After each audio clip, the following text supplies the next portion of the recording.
mä päätin tai ajattelin, että mä voisin kuvata tänään My Dayn. Vaikka tänään ei tapahdu mitään oikein ihmeellistä, mutta koska mä tykkään kuvata tosi paljon My Dayta, ja nyt kun mulla on tää oikein kanava niille, niin mun ei tarvitse pelätä, että esim. Pääkanava täyttyisi niistä.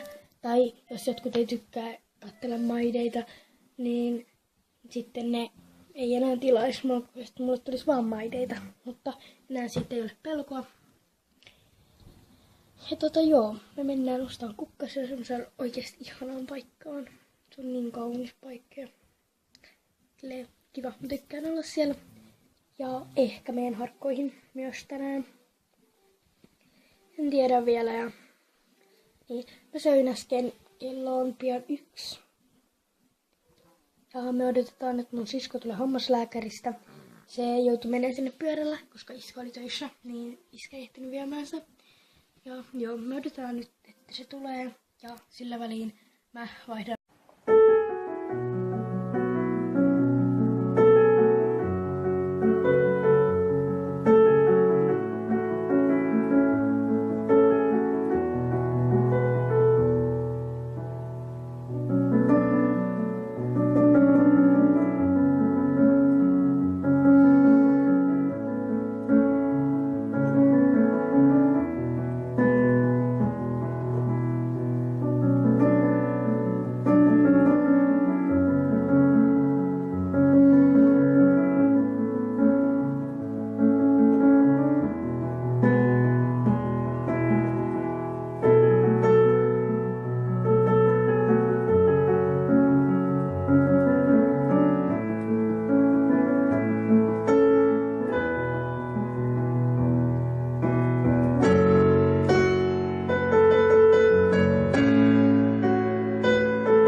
Kaupasta mä ostin juissihedelmät. 3 dumletikkaria. Tässä en tosta 3. Koska se on jossain täällä minun repussa. No ja, ihan sama. Ja sit mä ostin suklaata. Ja tässä on se 3.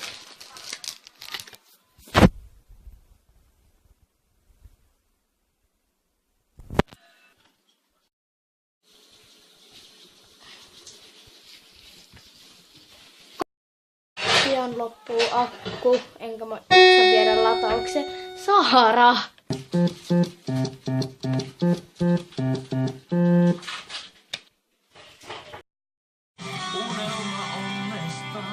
Ihan iloisesti. Me katsotaan mun veljen. Näytä itsesi. Katsotaan ohjelmia. Eli salatutelma. Salatutelma pätkiä tai prätkähiiriä. Tai järpiäisiä. Tai maikkia perättävä potsa. Mä tykkään ottaa letin yöksi, koska yleensä tää Ranskalle ei aukee yöllä. Niin sit ne ei tuu tielle. Tuolla pihalla on vieläkin älyttömän, valoisaa.